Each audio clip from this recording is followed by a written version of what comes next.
নমস্কাৰ ৰূপজ্যোতি টিপছলৈ আপোনালোকক স্বাগতম জনাইছোঁ। আজি আমি কেইটামান কথা পাতিম, ব্যৱসায় হওক বা ফাৰ্মৰ কথা হওক।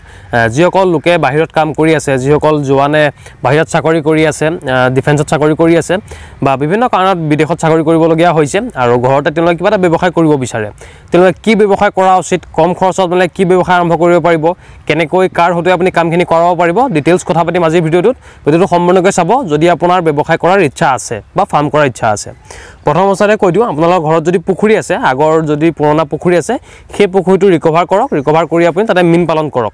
মীন পালন আপুনি ঘৰত যদি আপোনাৰ দেউতা আছে, ঘৰত যদি আপোনাৰ মা আছে, আপোনাৰ যদি ভগ্নী আছে, আপোনাৰ যদি ভাইটি আছে, আপোনাৰ যদি দাদা আছে, আপুনি যিকোনো এজনৰ হতুৱাই মীন পালনৰ আপুনি কামখিনি কৰাব পাৰিব। আৰু আপুনি যেতিয়া ঘৰলৈ আহিব সেই সময়ত আপুনি মাছৰ পোনাখিনি এৰি থৈ যাব আৰু দানা যিখিনি লাগে বা মেডিচিন যিখিনি লাগে বা আপুনি পানীৰ লগত যিখিনি কাম কৰিবলগীয়া হ'ব, যে পানী দিবলগীয়া হ'ব ঠাণ্ডাৰ দিনত বা পানীটো পৰীক্ষা কৰিবলগীয়া হ'ব, পানীৰ লগত জড়িত কথাকেইটা, সেই কথাকেইটা যদি তেওঁক বুজাই থৈ যায়, তেওঁ খুব ধুনীয়াকৈ আপোনাৰ মীন পালনৰ যিখন পুখুৰী থাকিব সেই পুখুৰীটো তেওঁ খুব ধুনীয়াকৈ চলাই দিব পাৰিব। আৰু পোনা মেলাৰ সময়তে আপুনি এটা খুব ধুনীয়া হিচাপ দি দিব যে দানা ইমান লাগিব, পানীটো কেতিয়া পৰীক্ষা কৰিব লাগিব, চূণ কিমান পৰিমাণৰ দিব লাগিব, সেই কথাখিনি যদি আপুনি তেওঁক বুজাই থৈ যায় তেন্তে তেওঁ খুব ধুনীয়াকৈ আপোনাৰ মীন পালনৰ যিটো পুখুৰী আছে সেই পুখুৰীটো চম্ভালিব পাৰিব। আৰু তেনেকুৱা ধৰণৰ কাম কৰি আপুনি 1 বিঘা হওক, 2 বিঘা হওক, 3 বিঘা হওক, 4 বিঘা হওক, 5 বিঘালৈকে পুখুৰী আপুনি খুব ধুনীয়াকৈ চম্ভালিব পাৰিব। খালি সময়ে নেটিং কৰোঁতে আপোনাৰ মানুহৰ প্ৰয়োজন হ'ব আৰু পানীটো পৰীক্ষা কৰোঁতে আপোনাৰ মানুহৰ প্ৰয়োজন হ'ব। বাকীখিনি দানা দিয়া এজন মানুহে খুব ধুনীয়াকৈ চম্ভালিব পাৰিব।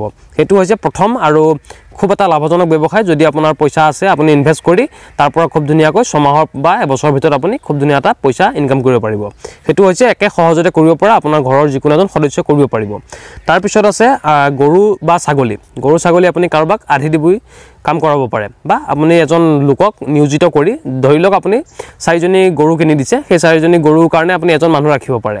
তাৰ পৰা যিটো ইনকাম হ'ব তাৰ পৰা তেওঁকো লাভাংশ দিব আৰু বাকী লাভাংশ আপোনাৰ। সেইদৰে আপুনি কামটো কৰাব পাৰে। আপুনি ডাইৰেক্ট পাৰ্মানেণ্টলি ৰাখিব নালাগে যে মাহে ইমান দিম।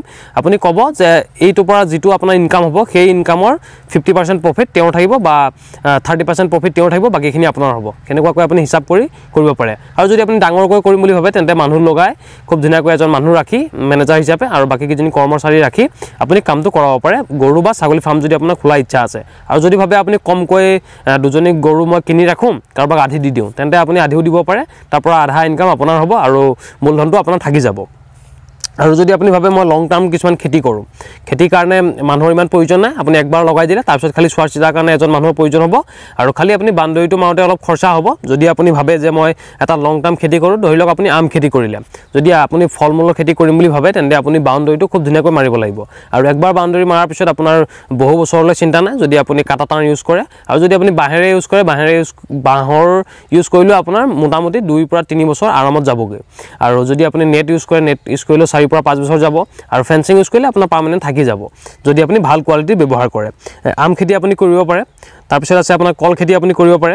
আৰু আপুনি বাগান যদি লগাম বুলি ভাবে, চেগুনৰ বাগান আপুনি ৰখাব পাৰে। যদি আপুনি লং টাৰ্ম কৰিম বুলি ভাবে যে এইটো মই ইনভেষ্ট কৰি ৰাখিছোঁ, আজি মোক পইচাটো নালাগে, মোক 10 বছৰ পিছত লাগে, তেন্তে আপুনি সেইটো ইনভেষ্ট কৰি ৰাখিব পাৰে। চেগুন গছ বা এনেকুৱা আপুনি ৰবৰ বাগান এনেকুৱা বনাই পেলাই আপুনি ৰাখিব পাৰে।